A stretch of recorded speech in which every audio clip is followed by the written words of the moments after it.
Hello everyone and welcome back. Today I thought I'd do a fun watercolor piece, maybe organic or round shapes and some patterns or lines in there. And I'm working on the How to Muley 9x12 paper that I have just cut in a 9x9. That's a cold press watercolor cotton paper, and I've just cut the end off. And we can use this piece as a test out of colors or anything like that we want to do. And I've kind of pulled a color card out of Color Cube number 2 by Sarah Renee Clark, because I was kind of thinking, what colors? It's the first thing I always think of is what colors do I want to do?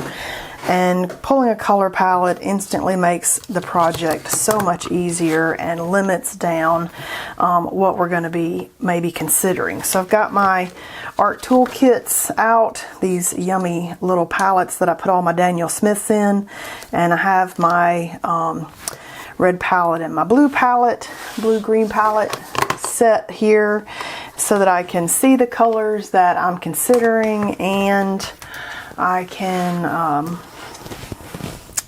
pick out based on these. And you can see like I've got some really good color choices in here. This one matches that there, which is what, second one over. So it's Pyrrole. Nope. Let's see, second one from the end. Potter's Pink. Oh yeah, see, Potter's Pink. Whoa! And then this one right here looks like Buff Titanium. So good choice there.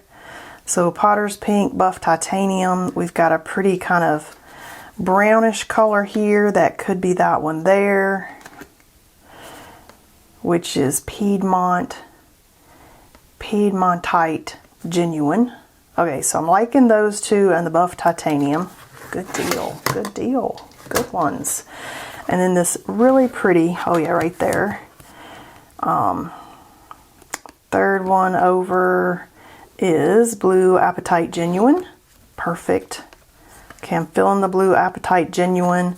And then this really dark color could be this one here, which is Payne's Gray. Okay, think that's our color palette. Hopefully I don't forget which ones I've picked. And I'm kind of feeling like maybe we'll activate the ones I want to use, and then I won't forget what they are. And then, what were the two down here? Were they these two? No, that's Lunar Blue. Okay, so it's definitely that one and this one. All right, maybe that'll keep us focused there on the colors we wanted to use. And I'm just going to do like circle shapes and stuff, so I'm going to pick out my Raphael number 0 brush and do some organic shapes, and then we can draw and mark make on top of those. So I kind of want to start up here with this Potter's Pink, and I'm just going to just add color and dip in more color and let these maybe run together and just have some fun.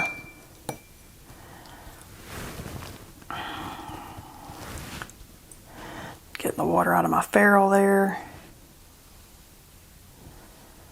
And they don't have to be perfect, and I do kind of want them touching. Let's do this Buff Titanium.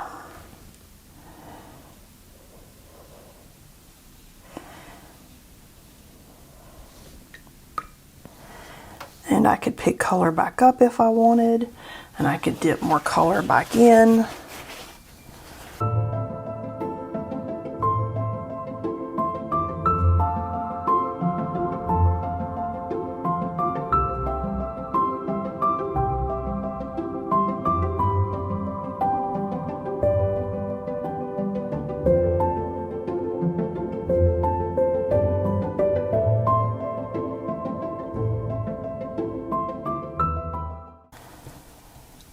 Okay, that's super fun, and I think I'm going to, for composition wise, kind of leave it right there and let it blend and merge and do whatever it wants to do while it's drying. And one thing I have decided with these yummy little tins is instead of closing them right up and putting them on my shelf, I'm going to set them out to dry each time I use them, because then I think I will have less of a chance of mold setting up. I live in a warm, humid climate when it gets up into the spring and summer, and I kind of want those to not mold. So I'm thinking I should just be in the habit of leaving them open, letting them dry. See, I kind of want, should have did that while it's wet, dang it. I kind of wanted that to not spread at the weird thing it was doing. I want to kind of come down a little further. So I'm just adding a little touch here so that that looks a little better. And what we could do is we could lay something on top of it to add some texture. Like maybe a piece of cardboard. And we don't have to do it everywhere, but we could. I kind of want to do it in one tiny place. Here we go. Let's take the shelf liner. I love this stuff. Because I don't want it to spread out the little dots there that I made, but maybe if we just in one tiny place while that's drying, maybe we'll get a little texture on that right there. So I'm going to let these dry and I will be back. Alright, we're getting close to dry. The only thing left to dry are those big spots that I made. This is the coolest stuff ever. Look at that pattern that just made in there. How freaking cool is that? Super cool.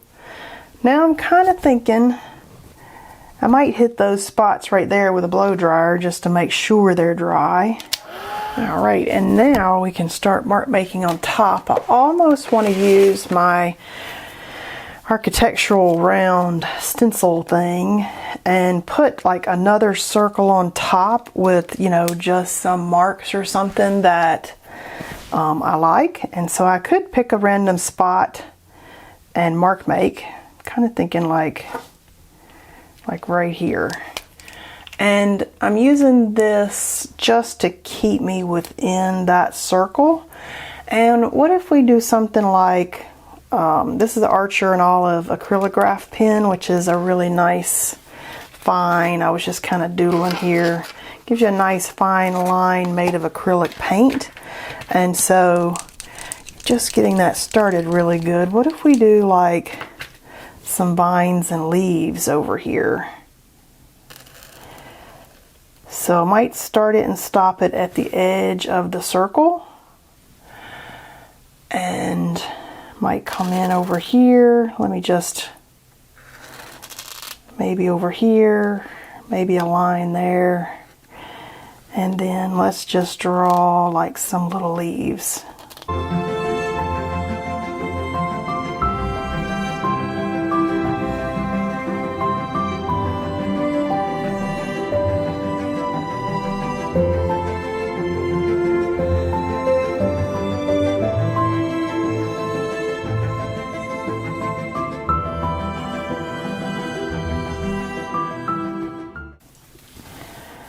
Okay, I like that. Oh, look how sweet that is.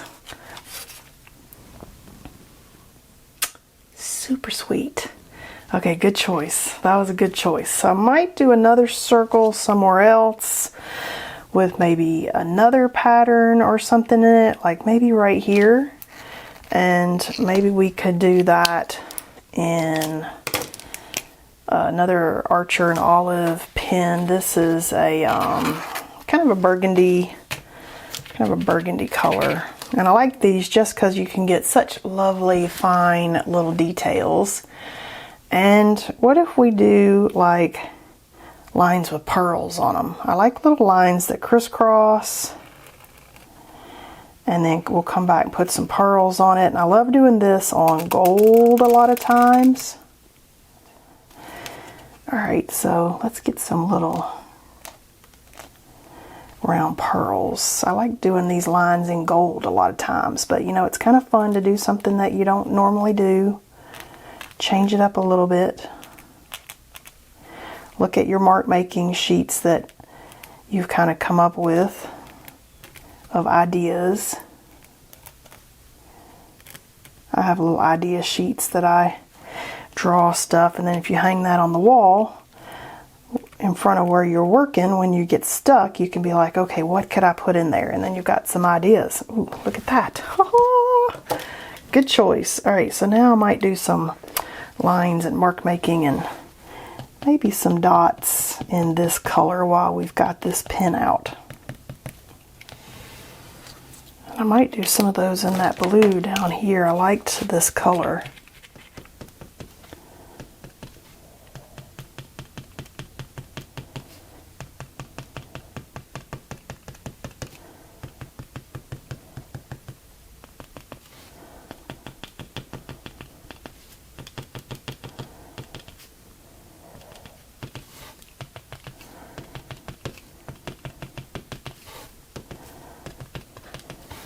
Ooh, I like that. Alright, I've got the dip pen out, and then I always like to just kind of start it on another sheet. And I've had people leave me messages saying they can't get circles like I get, but I'm not doing anything special. I'm dipping it in there, and maybe I'm not pressing super hard, but I don't know why I get good circles and sometimes other people don't. But I'm kind of feeling like we could use a gold circle now that I just did some of those. So how about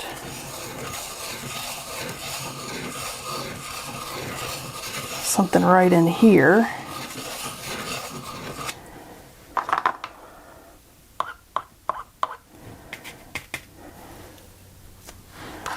do feel like my ink is getting very thick. Maybe one right up here. One thing I do try to do is maybe twirl it a little bit so I'm getting the ink kind of coming down from all the corners there. I don't always do that, but that's what I was just doing then. And then we can kind of come through here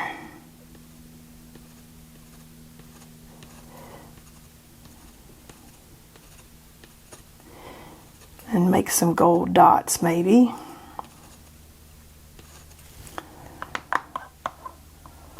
Yeah, I do feel like my ink has gotten thick,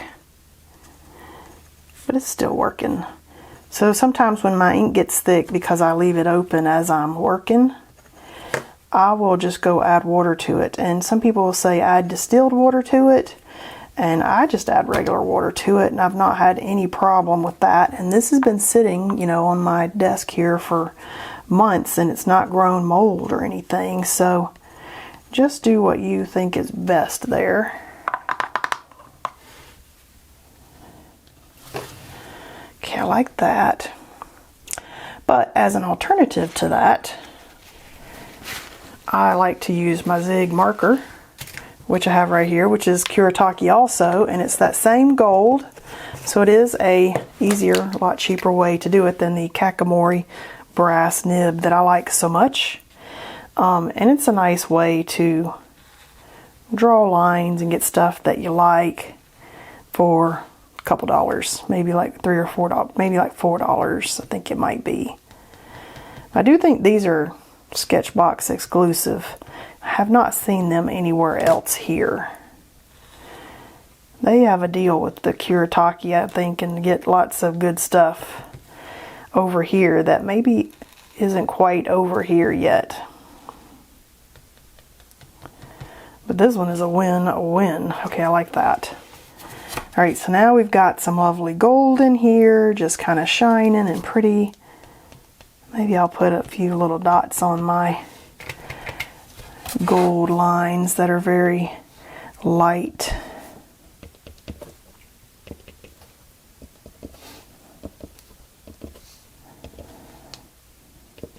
Okay, very subtle but pretty on this one. Just a very subtle as you get closer that you can see. I like that. Now I feel like I need something right over here. I was almost considering, like, what about something three-dimensional on top? You know, that we could cut and add right on top of it. I'm kind of feeling like something like that would be cool. Maybe like across there possibly. This is some packing material that came, and I'm like, Whoa, coolest stuff I ever saw. Saving it for art stuff. And it basically does this and wraps around. I ordered some dishes. And I could actually go ahead and round these corners of this so it's not so square.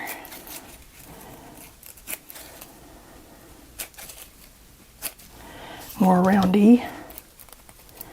Stretch it a little bit. And then maybe glue that right in there. What do we think of that? I think that's pretty cool. Right there.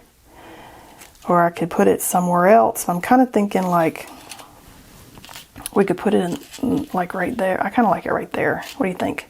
Okay, so we're going to consider that right there. We could do other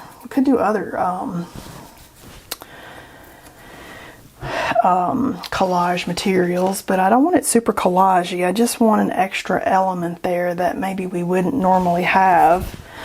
I wish I had some punchinella in that wasn't like sequiny stuff, that was like cardboard stuff. That would be awesome. Could make my own collage punchinella paper, but I don't want to. So I'm kind of thinking I need one more thing. I need something that's going to go like bam, like it's vivid and adds a touch of strength to our piece. So I'm almost thinking that that could either be like India ink, or it could be acrylic ink, like something that just really stands out. So I could go ahead and glue this down. Let me grab some glue. Alright, I've got a little bit of Yes paste here. It's my favorite paste. You could use matte medium, you could use a glue stick, whatever you happen to have. This sits on my, over here to the side of me, and it dries clear. And I'm just gonna kind of grab these edges a little bit. And I don't know, let's just see if we can get it to attach the paper without too much big globby stuff hanging out in these little openings. Like, I don't want there to be a big thick piece of glue and then you think, what is that? Is that a piece of snot?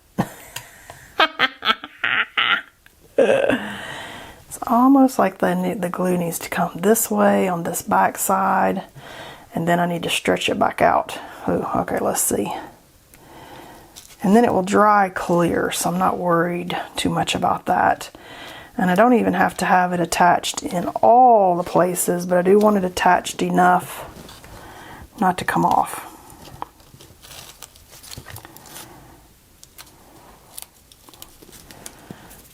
Okay, there we go. Throw that into my thing of water. Close up the glue. We'll just hope it stays. I do have a glue stick though. So I've got some photo glue sticks. These are acid free, which is why I like them.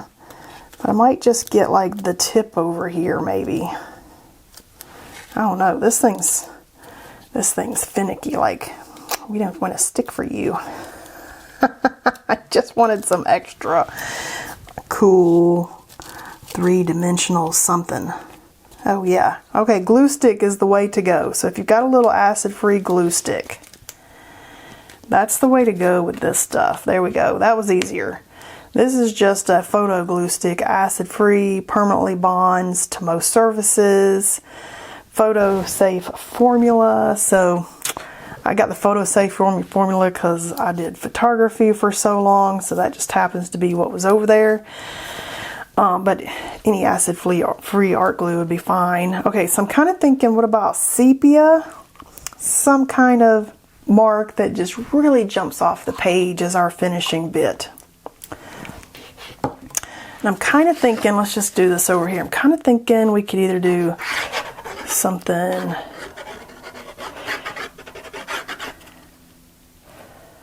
kind of feeling like something up through there, maybe. I feel like right up through there. Okay, let's just be brave. There's our 15 seconds of braveness today. Look at that. Way better than I even was thinking. Okay, I'm happy with that. I don't want to go back and mess with it. I'm thinking, yes, that is my little bit of yumminess. All right, so now we're gonna have to let that dry. You notice I didn't do anything over here, but I liked all that texture that that piece did. I could continue to add to this, but I really like where we ended up. So I'm thinking this is gonna be my finished piece. And let's just peel the tape and see what we got. Oh, let me tell you, I think my favorite part is the three-dimensional circle that we got there, and we stayed within our kind of theme here, having that on there. Now I think I could have pushed it a tiny bit this away, but now that it's there, it's there. I still love it. Yeah, it's a good paint day at my table today. Okay, oh, look how cool that is. Look how cool that is. Okay, and then we can see, do we like it any other direction? I think I like it like that. Now I will say that I've got a speckle up here that I wasn't expecting, and it's probably from doing the water kind of flicking or something. So I'm kind of feeling like now that we're done that I could do some more dots up this way and get that speckle in that formation so that it's not so distracting that I'm upset with the piece. Okay, I love that. And kind of feeling like we could even do like a little bit of gold kind of off over here. I'm kind of feeling like I need some gold. So I'm just going to do that with my zig pen. Oh my goodness. And I kind of feel like I need a little bit of that out here because there's another little watercolor splat out here. And I just want to work those into the piece because I'm loving this piece and I want it to look beautiful when I'm done. So a little bit of something off to the side, and I feel like that works that in really nicely, and I'm happy with any little splatter that I got. Now, do we need anything down here, or do we want to leave it? I think I'll leave it. Okay, I like it. I like it. I love it, actually. Okay, hope you had fun painting with me today and enjoying the different layers that we put on this. And I'm just seeing, do I like it any other direction? But I think I like it the way we painted it. And I'll see you guys next time.